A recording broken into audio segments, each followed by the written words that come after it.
Assalamualaikum warahmatullahi wabarakatuh. Selamat pagi dan salam sejahtera bagi kita semua.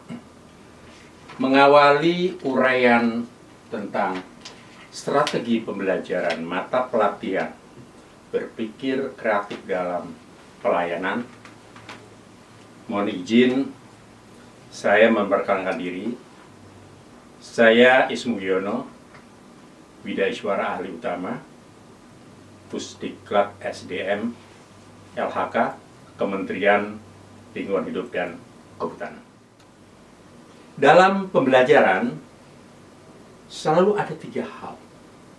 Pertama, tentang materi pembelajaran. Yang kedua, metode pembelajaran.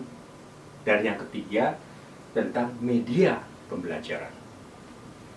Ketiga hal utama ini selalu kait-mengait dan masing-masing punya peran dalam menentukan keberhasilan tujuan pembelajaran. Mari kita lihat tujuan pembelajaran mata pelatihan berpikir kreatif dalam pelayanan. Ada 2 hal tujuan pembelajaran. Yang pertama yang bersifat makro, dan yang kedua yang bersifat mikro. Dalam pelatihan ini yang makro biasa disebut dengan hasil belajar.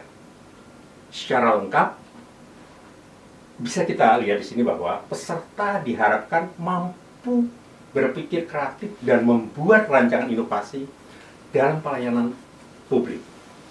Nah, tujuan pembelajaran ini berkaitan dengan mata pelatihannya. Sedangkan tujuan yang bersifat mikro atau spesifik itu berkaitan dengan materi pokok dan submateri pokok. Bisa kita lihat di sini ada 4 indikator hasil belajar. Artinya di sini ada materi pokok dan submateri pokok ada 4. Yang pertama, menjelaskan kembali substansi ceramah berpikir kreatif dan inovasi pelayanan publik.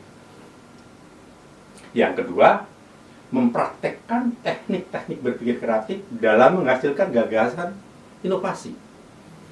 Yang ketiga, menjelaskan strategi inovasi dalam pelayanan publik yang berperspektif GESI. Dan yang keempat, merancang implementasi strategi berpikir kreatif dan inovasi dalam pelayanan publik. Insinyur Samsudi MSc, Widaiswara Ahli Utama Pusdiklat SDM LHK yang saat ini sudah pensiun, mengkaji hubungan antara tujuan pembelajaran dan metode pembelajaran. Beliau berpendapat bahwa pemilihan metode pembelajaran itu sangat menentukan keberhasilan tujuan pembelajaran. Nah, bagaimana hubungan antara tujuan pembelajaran dan metode pembelajaran? Mari kita lihat bersama.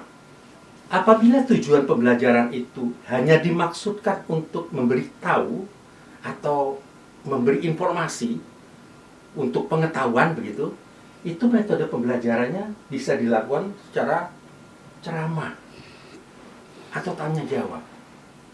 Itu level yang paling rendah. Yang paling rendah. Kemudian kalau meningkat, gitu kan, ke level yang untuk pemahaman, maka metode pembelajarannya bisa dilakukan dengan diskusi atau dengan penugasan. Dan yang ketiga, untuk aplikasi, penerapan misalnya. Itu metode pembelajarannya yang dilakukan adalah dengan latihan atau kunjungan. Dan berikutnya, untuk analisis misalnya. Itu metode pembelajarannya yang bisa dilakukan adalah penugasan, kunjungan, dan studi kasus. Dan untuk kepentingan, untuk tingkatan tujuan pembelajaran evaluasi, itu bisa dilakukan dengan penugasan, kunjungan. Dan yang terakhir, untuk kreasi, untuk tingkatan tujuan pembelajaran yang paling tinggi, gitu kan ya, dengan menggunakan metode pembelajaran penugasan atau role play. Desain pembelajaran. Sesungguhnya strategi pembelajaran itu di sini. Kenapa? Karena pemilihan metode pembelajaran itu akan menentukan keberhasilan tujuan pembelajaran. Artinya ketepatan pemilihan metode pembelajaran itu sangat menentukan terhadap keberhasilan tujuan pembelajaran. Maka pada tahap ini Widaiswara itu mesti mengkaji seluruh dokumen yang ada, seperti tujuan pembelajaran, baik itu yang bersifat umum, yang berkaitan dengan mata pelajaran, mata pelatihan, dan yang bersifat khusus, yang berkaitan dengan materi pokok dan submateri pokok.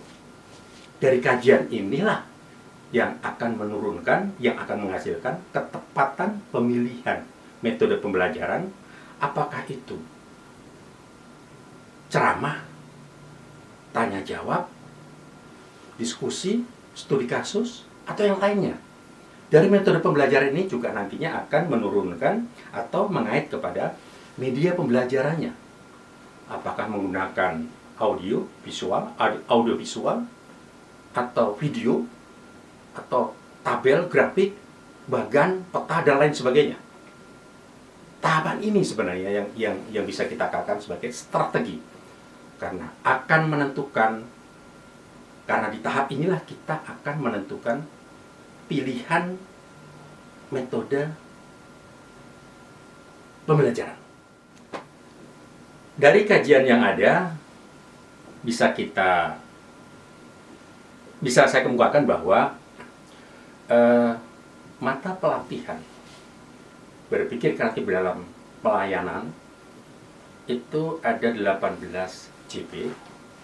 Dari hasil kajian itu pembagian JP-nya bisa kita baca di sini, bisa kita lihat bahwa untuk materi pokok dan submateri pokok yang pertama itu ada 4 JP, dan kecenderungan metode pembelajaran yang kita gunakan nanti adalah ceramah atau tanya jawab. Ini bisa sementara atau bisa sudah baik, tapi sementara seperti itu kecenderungannya, walaupun nanti akan menggunakan bisa ceramah, tanya jawab. Artinya begini, seorang widaiswara dalam kegiatan pembelajarannya, dalam kegiatan pengajaran belajar membaca, itu tidak bisa langsung menggunakan satu metode pembelajaran. Bisa ceramah, tanya jawab, diskusi, dan seterusnya. Tapi kecenderungannya seperti ini. Itu materi pokok yang pertama. Materi pokok yang kedua itu akan kita alokasikan 5 JP, dan metode pembelajarannya cenderung menuju ke banyak latihan-latihan. Dan media pembelajarannya mungkin nanti dengan diantaranya dengan cerita atau yang lain lah gitu ya, sambil berkembang kita lihat. Dan materi pokok yang ketiga kita alokasikan 4 JP, dan materi pembelajarannya akan mengambil metode diskusi lebih ke arah pemahaman dan seterusnya. Dan juga nanti untuk mendukung terhadap itu ada semacam tabulasi atau matrik atau apalah ya itu. Yang penting bisa memudahkan atau bisa menghantarkan terhadap pencapaian tujuan pembelajaran. Dan yang terakhir, materi pokok dan submateri pokok yang keempat itu adalah kita akan menggunakan metode pembelajaran diskusi juga dengan media pembelajaran nanti bisa sesuai dengan keadaan, tapi secara sepintas mungkin sekarang bisa kita lengkapi informasi dengan cerita pendek atau yang lainnya. Baik, mata pelatihan berpikir kreatif dalam pelayanan itu punya 4 materi pokok dan submateri pokok. Ini materi pokok yang pertama itu kan ya bisa kita baca, itu punya submateri pokok 4 yang masing-masing tujuannya itu sebagaimana di dalam tayangan ini. Tapi yang ingin saya sampaikan dalam kesempatan ini adalah apa sesungguhnya esensi dari materi pokok dan submateri ini. Itu adalah seperti yang terlihat di tayangan ini adalah materi pokok ini menjelaskan, lebih ke arah menjelaskan. Maka kalau kita metode pembelajarannya kira-kira akan berkaitan atau cenderung kepada ceramah atau tanya jawab. Sedangkan media pembelajarannya bisa dalam bentuk buku, bahkan atau dan yang lain sebagainya. Itu untuk materi pokok dan submateri pokok yang pertama.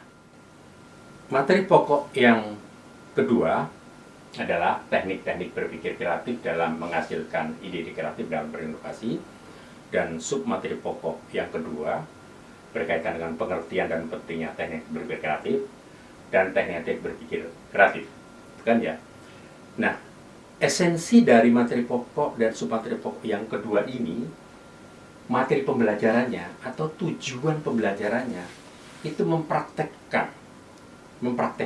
Dengan demikian, metode pembelajarannya ini akan cenderung ke arah latihan, penugasan, atau mengundang narasumber, atau mendatangkan orang, atau local hero, dan lain sebagainya. Dan media pembelajarannya bisa dalam bentuk kisah gitu kan ya, atau cerita, foto, video, dan lain sebagainya. Yang semua media ini dimaksudkan bisa memudahkan pemahaman bagi peserta untuk menangkap materi atau tujuan pembelajaran. Materi pokok yang ketiga dan submaterinya adalah seperti tayangan ini. Dan kalau kita kaji materi pokok dan submateri pokok ini, materi pembelajarannya atau tujuan pembelajarannya adalah menjelaskan strategi inovasi, gitu kan? Ini tinggal nanti detailnya seperti apa, tapi secara makronya adalah demikian. Dengan demikian bahwa metode pembelajaran yang akan kita lakukan ketika nanti pembelajaran adalah metode diskusi, penugasan, atau yang semacam itu. Dan media pembelajarannya akan berkaitan dengan bahkan misalnya materi penilaian dan lain sebagainya. Ya, intinya adalah bagaimana hal itu bisa memudahkan bagi peserta untuk mengerti materi pembelajaran atau tujuan pembelajaran. Materi pokok yang terakhir, submateri pokok yang keempat adalah merancang implementasi. Dari judul saja akan kelihatan bahwa di sini akan banyak bermain dengan latihan-latihan, gitu kan ya. Dan ini akan kita lihat secara detail bagaimana materi pembelajarannya atau tujuan pembelajarannya dari modulnya akan kita lihat seperti apa, gitu kan. Tapi yang jelas metode pembelajarannya karena memang banyak latihan itu akan menggunakan diskusi dan penugasan atau semacam itu, gitu kan ya. Dan media pembelajarannya bisa dalam bentuk video, cerita pendek, dan sebagainya. Itu adalah materi pokok dan submateri pokok yang keempat.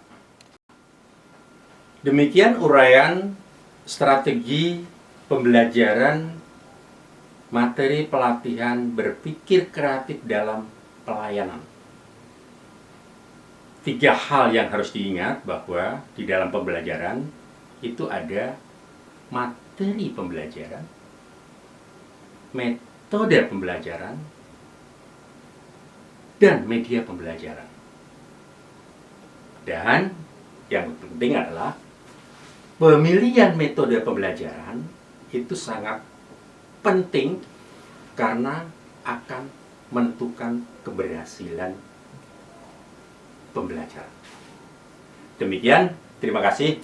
Wassalamualaikum warahmatullahi wabarakatuh.